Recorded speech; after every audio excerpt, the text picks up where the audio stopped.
Hello, Cather enthusiasts. Welcome to another Tuesday tour. I'm your tour guide, Rachel Olsen. I'm also the education coordinator here at the National Willa Cather Center in Red Cloud, Nebraska.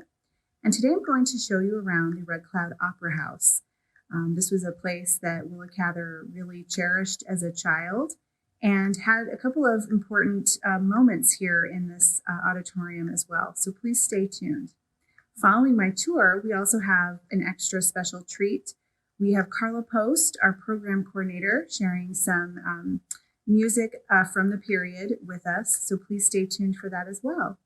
And as I tell you every week for our Tuesday tour, if you want to learn more about our preservation efforts or what we do to preserve the life and legacy of Willa Cather here at the National Willa Cather Center, please visit willacather.org for more information. Thanks, and let's get going. The Red Cloud Opera House opened in 1885 in a building that was known as the Morhart Building. It was owned by Adam Morhart. And Mr. Morhart opened this opera house with business partners. And this remained the Red Cloud Opera House until 1919, when it closed. When this was originally built, this auditorium enclosure that you see was not here. This wall wasn't here. So the Opera House had the capacity to seat about 500 guests. And you can see when it was restored and renovated in 2003, this lobby area was added.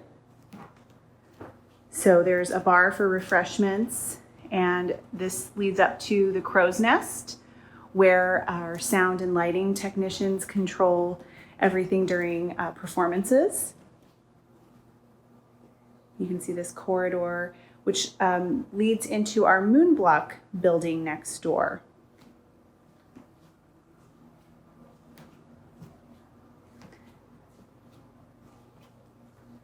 The Opera House just had traditional sort of wooden chairs for seating. You can see some original chairs left over from the Opera House.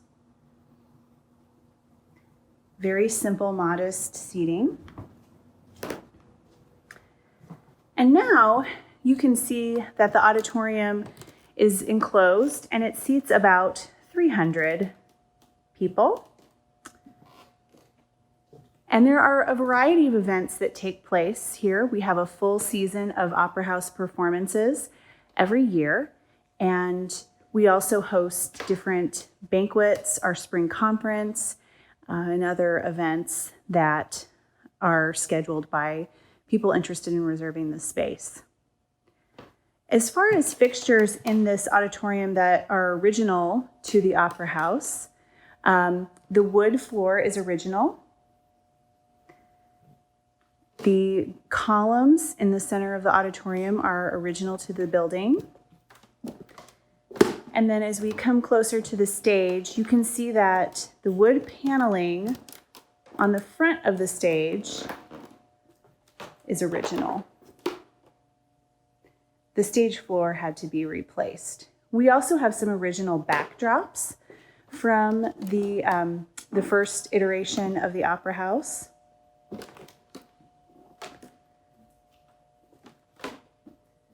You can sort of see the full space here. Now, Willa Cather has sort of two important childhood experiences here in the Opera House. The first one is she performed here in 1888. She was the merchant in a production of Beauty and the Beast. And then in 1890, she was here delivering a commencement speech for her high school graduation. She was in the first graduating class of Red Cloud High School, and she was in a class of 3 students. So it was Cather and 2 other young men that graduated. And she gave a speech called Superstition versus Investigation. So it was quite sophisticated for a 16-year-old girl giving a graduation speech.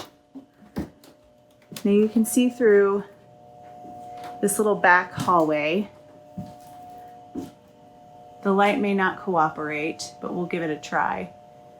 If you look Up where it says Taylor, just underneath that name is where Douglas Cather, Willa's brother, signed his name in red paint. So there was a tradition of signing your name on the wall if you performed here.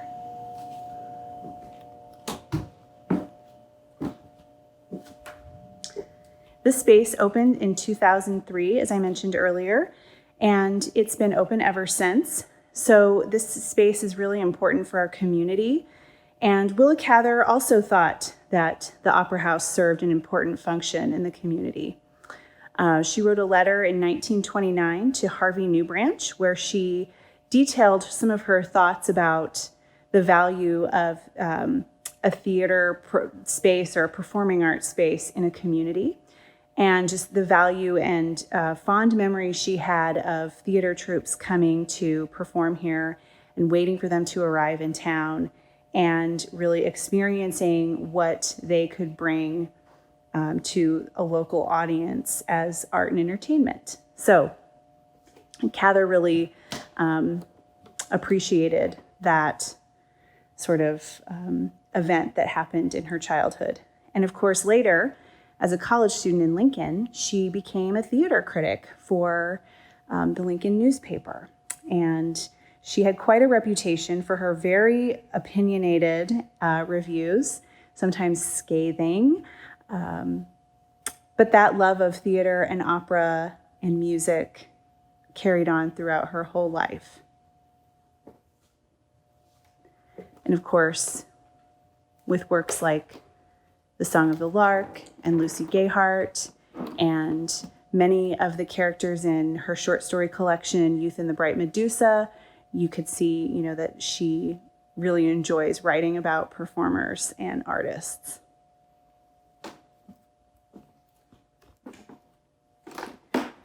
Through this hallway is where our green room is located.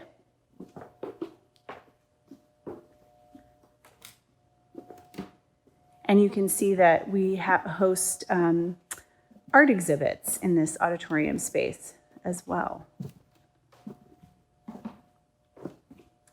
When the Opera House originally opened, the stairs came straight in from the street, straight into the auditorium.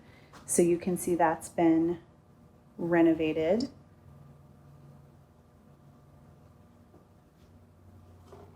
And this is the remainder of the lobby. And that's our Opera House space. It's a really important part of our center and of Willa Cather's history. So thank you for watching. Our music treat for this tour is a medley performed by Carla Post, our program coordinator. And the first song is Till We Meet Again, written by Richard A. Whiting and Raymond B. Egan. And that song was recorded during World War I. And then the next one is the refrain of Sweet Bunch of Daisies by Anita Owen. And Anita Owen seems kind of like a kindred spirit of Willa Cather's. She wrote this song when she was 16 in 1891. So quite ambitious for a young adolescent woman. And she also was very involved in the process of publishing the song and managing her career. So she was ahead of her time in that regard as well. So without further ado, please enjoy this performance by Carla Post.